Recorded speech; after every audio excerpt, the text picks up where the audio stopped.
This cold wasn't going to stop me from hosting a Kings and Lakers victory podcast. De'Aaron Fox is that dude. He takes over in the second half. And at some point, we should just sit back, relax, and enjoy what Fox is doing. Let's break down his strong game. Plus, we have to talk about the Kings and their swagger that they haven't quite earned yet. It's all on today's episode of the Locked On Kings podcast. You are Locked On Kings, your daily Sacramento Kings podcast. Part of the Locked On Podcast Network, your team every day. And now, ladies and gentlemen, it is that time. Time for another episode of Locked On Kings.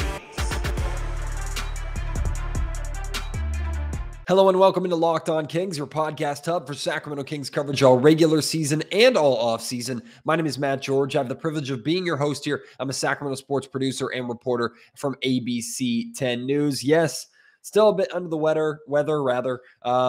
Video watchers and listeners on YouTube, you can see that maybe not looking my best here. Audio listeners, apologize for the nasally voice and kind of gravelly voice as well. We're powering through. It always helps me feel a little bit better, though, when the Sacramento Kings can get a victory over the Los Angeles Lakers. Although, I will be honest with you, there was a decent amount from this Kings win in LA that I was disappointed with. And we're going to get into that, but I can't start this podcast off on a negative. I can't start a Kings winning over the Los Angeles Lakers 120-114 podcast with a negative. So we'll start with the amazing game that De'Aaron Fox had. 11 points in the first half. He and the rest of the Kings kind of were in cruise control a little bit, something that this team has done far too often in the past after coming off of big wins. We're going to talk about that more later on. But really, in the final couple of minutes of the first half, Fox really started getting it going, and then third and fourth quarter, he absolutely dominated. Fox finishes with 32 points. He had 0 points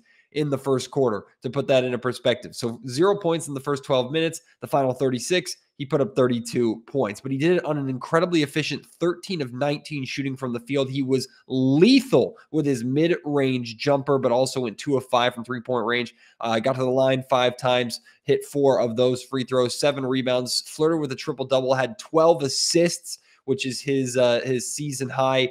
He was really getting his teammates going in a lot of ways and using the reputation that he has when he dribbles in and around the paint to turn some heads and find the open man, although those assists really started piling up in the second half when shots started falling at a higher clip for the Sacramento Kings.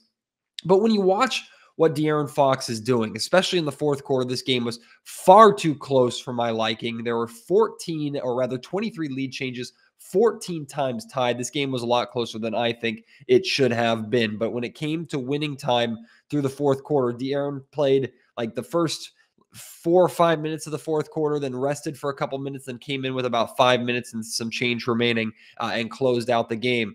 And really, during that final 5 minutes, it was just the De'Aaron Fox show. Everything that he was putting up was dropping. They were difficult mid-range jumpers, but he was so smooth and so it's incredible for someone who is as fast as De'Aaron Fox is, right? We know about that speed. We hear people talk about Fox, the fastest, if not one of the fastest guards in the NBA. And when you think back to like rookie and sophomore year De'Aaron Fox, right? Think about how he sometimes was a little bit out of control, right? He'd use that speed to get out in transition, but he would also use that burst that he has to get to the basket. Sometimes it would work out great because it's very hard to stay in front of him. Other times it would result in maybe not as good of finishing around the rim or a bad pass if he ran into trouble or an offensive foul. De'Aaron still has that incredible quickness, but he uses it in a lot more methodical ways. Now, if you notice, like he kind of just glides out there. It's not necessarily a burst of speed here and burst of speed to that spot and blink and you'll miss it. And all of a sudden he's like teleporting to the other side of the floor. It's like a glide, but he has such a quick first and second step that when you're maybe lulled into this sense of, okay, where is he going? Or I can stay in front of him. Suddenly he's right by you. Like the smoothness that De'Aaron Fox plays with, I think is the biggest asset to his game right now. I mean, of course, he has that wicked speed. He has a significantly higher basketball IQ than he had when he came into the league. And that's not saying that he was a dumb basketball player when he came in. It's just you can tell the years, the experience, the understanding of the NBA game. Now he's locked into where he can get, how easy he can get to his spots and what him getting to his spots does for the rest of his team and how it opens up opportunities for the rest of his team. He looks very cerebral with what he does on the floor, always looking around. He has one eye on the rim, one eye on his teammates, a third eye somehow on the defender. Like De'Aaron is just very methodical in what he does. His decision-making is crisp, it's quick, and it's normally the right decision. Now, of course, he does still make bad plays from time to time. And then you look on the defensive end of the floor, and again, it's not that he's suddenly doing a ton of things defensively that we've never seen him do before. It's just that he's consistently having a defensive presence out there. Now, I wouldn't point to this game as his greatest defensive performance by any means. Certainly doesn't stand out as much as his defense on Tyler Hero in the Miami win or his defense the other night against Donovan Mitchell and the Cleveland Cavaliers. Defensively, De'Aaron didn't have too many highlights in this game, but my point in pointing it out is the consistency that he's starting to develop on both ends of the floor and how smooth he is with that consistency, how it's not like a burst of energy, a burst of speed. Like I tweeted this out. There are phenomenal players in this league that kind of scream and yell and pound their chest and stunt and do all their things when they have big moments or hit big shots and things like that. And that's great. Like I personally love that. I love kind of that showboating. I love that energy. I love that passion. De'Aaron doesn't have that. And to be fair, he doesn't need that. Like De'Aaron, the way that he plays with a confidence. He plays with a composure. Now we've seen De'Aaron get to points where we used to talk about, hey, if De'Aaron was angry, that's a good thing. You want De'Aaron being more mad because then he'd aggressively attack the rim. And we've seen moments where De'Aaron's let out those big screams after big dunks and things like that. But this year, he's becoming that winning time superstar player, hitting that shot and running back up the floor like, yeah, I just did that. I know I just did that. I'm going to continue to do that. This is who I am. Like it's just a confidence, a composure, a fluidity to his game, a fluidity to his personality that is really starting to shine through every time he picks up a basketball now for the Sacramento Kings. And when you put him in a position where the Kings need him to step up to help them win a game, not only is he able to do so in the scoring column, but like he did tonight, he's able to do so in the assists on the defensive end of the floor. He's able to step up and guard the best player, or at least best guard on the opposing team, which is something that I think we might see a lot on Sunday's game against the Golden State Warriors, part 3 of Kings and Warriors already this season. Like De'Aaron he looks like a star. He looks like a star who's been there before, even though he has not, I mean, he's been in winning situations before, but certainly has not been to the playoffs or been to his championship before, but you wouldn't know that by the way that he's playing. He has a confidence. He has a peace about him to how he's playing the game right now. And that makes him even more terrifying than when he's sprinting up the floor full speed and you're trying not to blink so you don't miss him. Like, I think this version of Fox is more frightening to defense, is more frightening to teams. It's because you don't know how to beat him. You don't know how to stop him. Okay, do I leave him open from three-point range? Okay, he's hitting threes. Thanks to Luke Locks, one of the Sacramento Kings assistant coaches. Luke has given or helped De'Aaron develop such a confidence in his three-point shot and the confidence that Fox shoots in that shot. Even if the shot doesn't go in, it's the same release, the same follow-through. Like De'Aaron just has a confidence in that shot. So you can't just leave him open from three-point range anymore. Okay, well, I'm going to sag off a little bit and I'm going to play for that burst of speed or that first or second quick step. Well, then, like I said, Fox will kind of slowly dribble and lull you and glide into that mid-range jumper that'll hit over your head. Okay, now I'm playing for that mid-range jumper. That's when he has that quick first step and gets right by you. And now you can't foul him either because he's going to the free throw line and he's hitting 80+% of his free throws. Like, how do you stop De'Aaron Fox? What do you do? Literally, what do? You hope that he has a bad shooting night. That is what you do. You hope De'Aaron has a bad shooting night. It's great to see De'Aaron making that a part of of who he is. But De'Aaron, of course, wasn't the only positive for the Sacramento Kings in this game. Domantas Sabonis, a second 21-point performance. He had 21, 10 rebounds, 6 assists, did have 5 personal fouls, but I thought he did a really good job at the end of the game. He picked up this 5th foul with like 4 minutes or so remaining, something like that, and continued to play physical, smart defense. He was guarding Anthony Davis, so he had that tough assignment. He was switching on guards, meeting them at the rim, wasn't playing scared, managed to avoid picking up that 6th foul, so that was excellent. I want to give some love to Terrence Davis, too. I thought Terrence Davis, who didn't play a second, if I recall, didn't play at all against the Cleveland Cavaliers, stayed ready, came in, provided 12, nearly 13 really, really solid minutes for Sacramento off the bench, had a very efficient shooting night, 12 points, 4 of 6 shooting, 2 of 4 from three-point range. I thought did some good things on the defensive end as well. Terrence Davis stayed ready and stepped up when the Kings needed him to, especially with Malik Monk having one of his quieter games as of late with just 8 points off the bench, but still the Kings bench stepping up and giving Mike Brown a lot of what Mike wasn't getting from them at the beginning of the season, 36 points from the Kings bench tonight. Now the Lakers got a bunch of points off their bench thanks to 21 points for Russell Westbrook and 19 points from Austin Reeves. So the Kings didn't outscore the Lakers bench, but the Kings bench still gave Mike Brown and Sacramento enough to help them stay in the game when the starters were out, kind of keep it close, back and forth. The Kings were down by 13 points at one point in this game, battled back from that. The bench had something to do with that as well. Overall, with the exception of like the game that Keegan Murray had, it was another solid team performance. Sacramento had 7 double-figure scores in their win against Cleveland. They had 6 double-figure scores in this game tonight, including 2 off of the bench. That's great to see. But there are some negatives that I am going to talk about.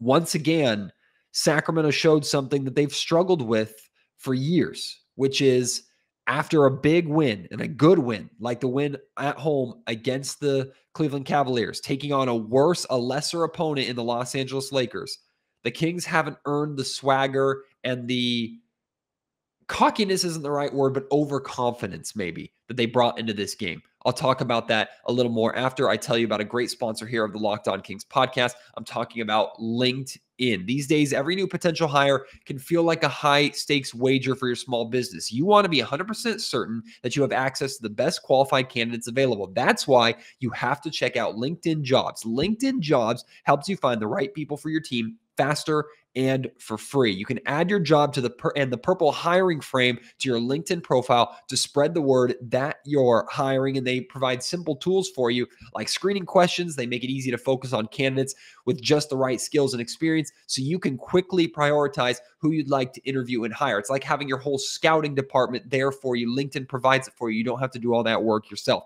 That's why small businesses rate LinkedIn Jobs #1 in delivering quality hires versus leading competitors. LinkedIn Jobs helps you find the qualified candidates that you want to talk to faster. Post your job for free at linkedin.com/lockedonnba. That's linkedin.com/lockedonnba to post your job for free. Terms and conditions apply.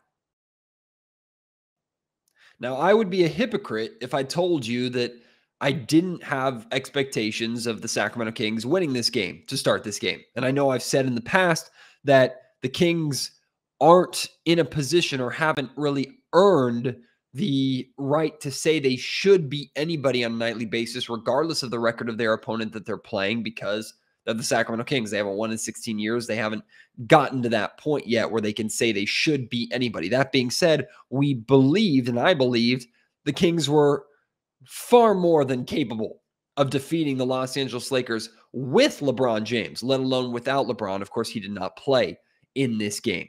I expected Sacramento to win this game. I would have been very disappointed if Sacramento had not won this game. Thankfully, they did. However, they continue to do something that it wasn't as debilitating tonight as it's been for this team in past seasons, but it is a swagger or overconfidence that the Kings bring into games against lesser opponents, especially after big wins, where they don't play to their standards, they don't play to their best, and the game is either far too close than it needs to be or a loss as a result.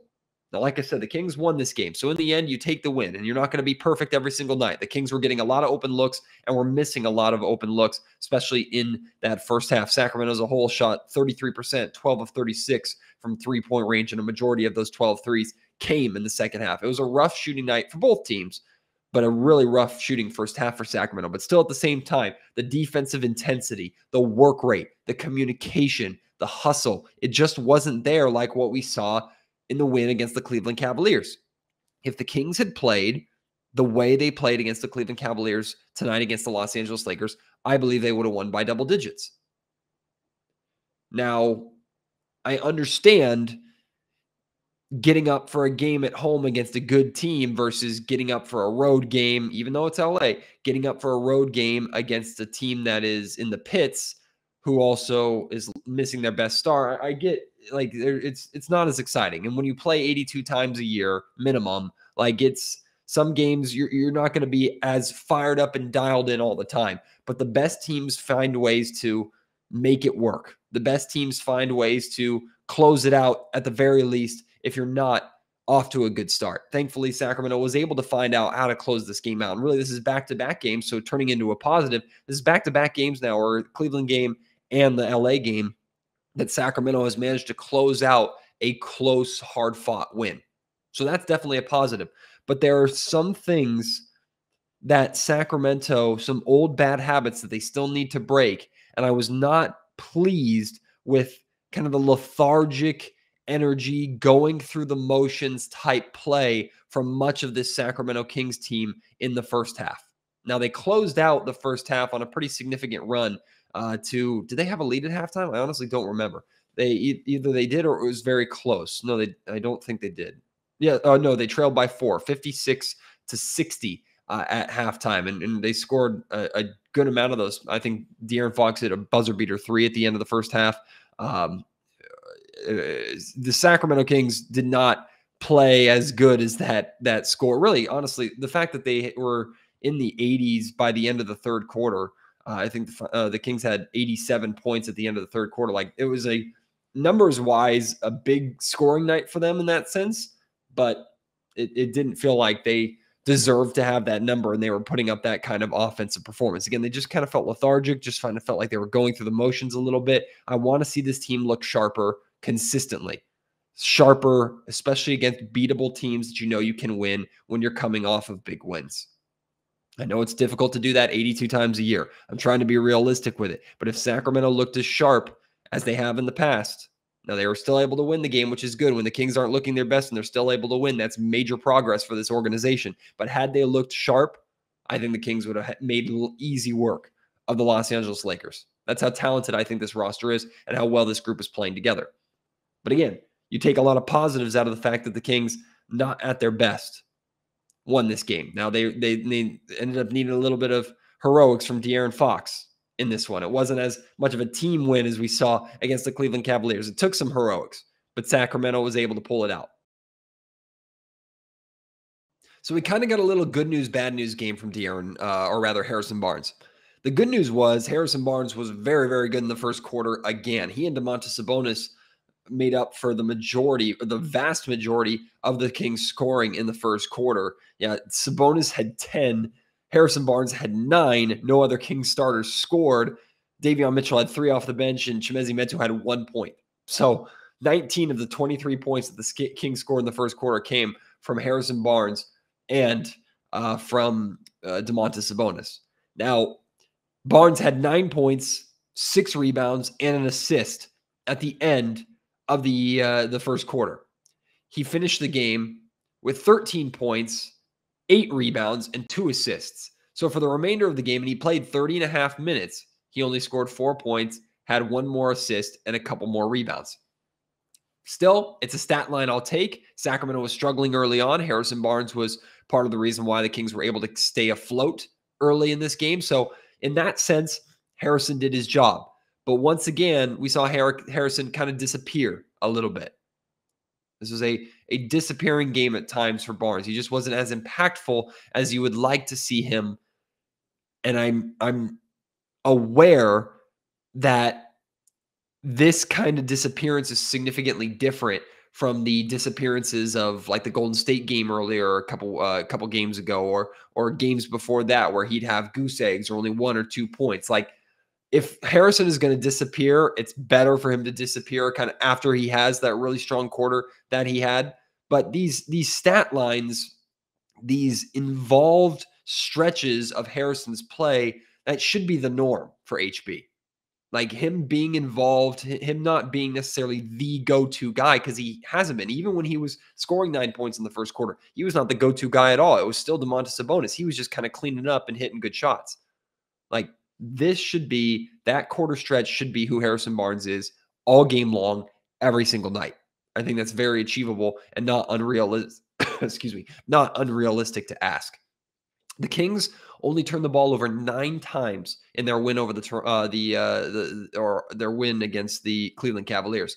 They turned the ball over 15 times in this game, resulting in 13 points for the Los Angeles Lakers. Now, they scored 19 of their own points off of 14 Lakers turnovers, but taking care of the basketball, not as good in this game as it was against Cleveland. Again, these are little kind of nitpicky things to point out, despite the fact that the Kings were still able to close out and win this game. One thing I was happy to see is that the Kings weren't horribly abused on the offensive glass. They still gave up 14 offensive rebounds. Second chance points was a concern. Lakers had 19 second chance points, but the Kings had 17. So it didn't end up killing them as much as maybe I thought it was going to heading into this game.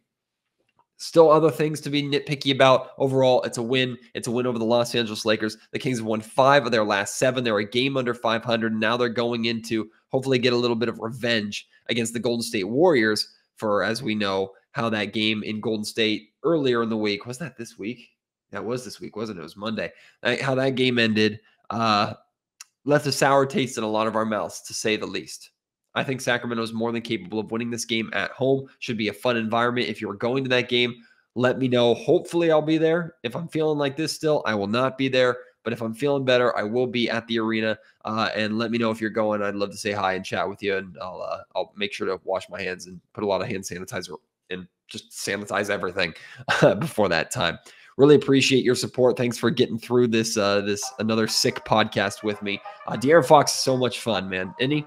God, it's so much fun to watch Fox right now. And I tweeted this out. I'm glad that when the Kings play the Lakers, more of a national audience tunes in because it's the Lakers. And people were taking notice of what Fox was doing. It's about damn time. That's all I have to say. About damn time. Appreciate your support. Can't wait to talk to you next time. Until then, my name is Matt George. You have been listening to the Locked On Kings podcast, part of the Locked On Podcast Network.